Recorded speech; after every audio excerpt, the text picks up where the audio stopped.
Online gaming వెబ్సైట్లపై directorate general of GST intelligence కొరడా జలిపించింది. 357 గేమింగ్ వెబ్సైట్లను బ్లాక్ చేసింది డీజీజీఐ. గేమింగ్ సంస్థలకు చెందిన 2400 అకౌంట్ల నుంచి 126 కోట్ల రూపాయలను ఫ్రీజ్ చేసింది. ఆన్లైన్ మనీ గేమింగ్ ప్లాట్ఫామ్ల పట్ల జనం అప్రమత్తంగా ఉండాలని హెచ్చరించింది డీజీజీఐ. ఇక రూల్స్ కు విరుద్ధంగా ఆన్లైన్ గేమింగ్, బెట్టింగ్ యాప్లను ప్రమోట్ చేసిన వారిపై ఇటీవల కేసులు బుక్ చేశారు పోలీసులు.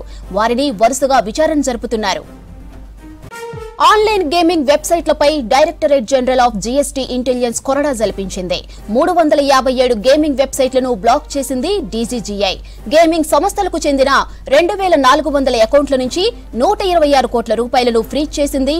ఆన్లైన్ మనీ గేమింగ్ ప్లాట్ఫామ్ల పట్ల జనం అప్రమత్తంగా ఉండాలని హెచ్చరించింది డీజీజీఐ. ఇక రూల్స్ కు విరుద్ధంగా ఆన్లైన్ గేమింగ్, బెట్టింగ్ యాప్లను ప్రమోట్ చేసిన వారిపై ఇటీవల కేసులు బుక్ చేశారు పోలీసులు. వారిని వరుసగా విచారణ జరుపుతున్నారు.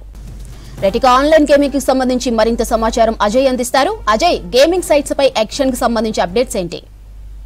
ఆన్లైన్ గేమింగ్ వెబ్సైట్ల పైన డీజీజీఐ కొరడా జులిపించింది. దాదాపు దేశవ్యాప్తంగా 357 వెబ్సైట్లని ఇప్పటికే బ్లాక్ చేసినట్లు అధికారికంగానే ప్రకటించింది. దాంతోపాటు ఆ వెబ్సైట్లకు సంబంధించి దాదాపు 2400 అకౌంట్లు, అందులో 126 కోట్ల రూపాయలు ఫ్రీజ్ చేసినట్లు డీజీజీఐ అఫీషియల్గా దీన్ని పేర్కొంది. ఇప్పుడు ప్రజెంట్ దేశవ్యాప్తంగా కూడా ఈ గేమింగ్ కావచ్చు, లేకపోతే బెట్టింగ్ సంబంధించిన యాప్స్ పైన సర్వత్రా చర్చ జరుగుతున్న విషయం తెలిసిందే. చాలా మంది కూడా ఈ గేమింగ్ కావచ్చు, బెట్టింగ్ సంబంధించిన యాప్స్ ఊబిలో పడి చాలా వరకు నష్టపోవడము, దాని తర్వాత అప్పులు చేయడము, ప్రాణాలు తీసుకుంటున్న సిచ్యువేషన్ అనమాట. సో ఒకవైపు బెట్టింగ్ యాప్స్ సంబంధించి ఇప్పటికే దేశవ్యాప్తంగా ఒక రెవల్యూషన్ నడుస్తుంది. ముఖ్యంగా ఇరు తెలుగు రాష్ట్రాల్లో కూడా వరుసగా బెట్టింగ్ యాప్స్ సంబంధించిన వ్యవహారంలో వరుస కేసులు నమోదవుతున్న సిచ్యువేషన్. సో ఇదే టైంలో డీజీజీఐ కూడా ఒక విధంగా గొరట జుల్పించింది. ఈ గేమింగ్ యాక్ట్స్ సంబంధించి వాటిపైన అంటే నిబంధనలకు విరుద్ధంగా కావచ్చు, లేకపోతే ఎలాంటి పర్మిషన్ లేకుండా ఇలీగల్గా కొన్ని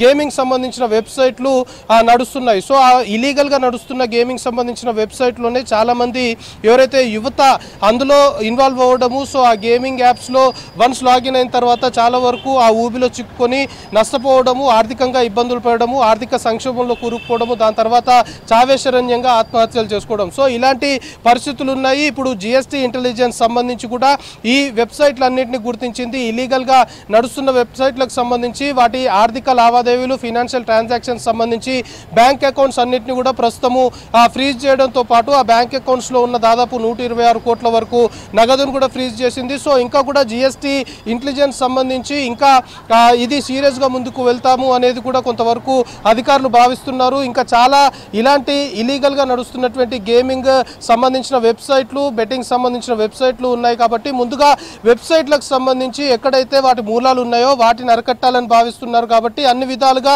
ఇల్లీగల్గా నడుస్తున్న వాటిపైన అధికార యంత్రాంగం సీరియస్గా ముందుకెళ్తున్న సిచ్యువేషన్. ఎందుకంటే ప్రమోటర్లు కావచ్చు, ఇన్ఫ్లుయెన్సర్లు కావచ్చు, వీళ్ళంతా కూడా వన్స్ ఆ గేమింగ్ యాప్ కావచ్చు, బెట్టింగ్ సంబంధించిన యాప్స్ వన్స్ స్టార్ట్ అయిన తర్వాత అందులో వీళ్ళు ప్రమోట్ చేస్తున్నారు. కానీ ఆ సృష్టికర్త యాప్స్ సంబంధించి అది స్టార్టింగ్ ఎక్కడ ఉంది అక్కడనే దెబ్బ కొడితే ఖచ్చితంగా యాప్స్ అనేవి ప్రజల్లోకి రాకుండా ఉంటాయి. దాని ద్వారా ఎలా ఇబ్బందులు పడే అవకాశం ఉండదు అని భావిస్తున్నారు. కాబట్టి అధికార యంత్రాంగం కూడా ఈ గేమింగ్ సంబంధించిన యాప్స్ కావచ్చు, బెట్టింగ్ సంబంధించిన యాప్స్ పైన చాలా సీరియస్గా వెళ్తున్నాయి. ఇవన్నీ కూడా ఎక్కడి నుండి మానిటర్ చేస్తారు? ఎందుకంటే సైబర్ సెక్యూరిటీ బ్యూరో కూడా ఇక్కడ పనిచేస్తుంది. కానీ ఈ వ్యవహారం మొత్తము, ఈ మానిటరింగ్ మొత్తం కూడా ఎక్కడి నుండి జరుగుతుంది అనేది కనుక్కోవడం కష్టం. కాబట్టి దీన్ని ఎస్టాబ్లిష్ చేయడం కష్టం. కాబట్టి కొంతమేరకు సంబంధించి సైబర్ సెక్యూరిటీ అధికారులు కూడా పూర్తి స్థాయిలో దీనిపైన పనిచేస్తున్న సిచ్యువేషన్. ఇప్పటికే ఈ గేమింగ్ సంబంధించి కావచ్చు, బెట్టింగ్ సంబంధించి ఇలీగల్ యాప్స్లో కూడా చాలా వరకు సెలబ్రిటీలు ఇందులో ప్రమోట్ చేశారు అనేది కూడా అధికారులు ఎస్టాబ్లిష్ చేశారు. దాంతోపాటు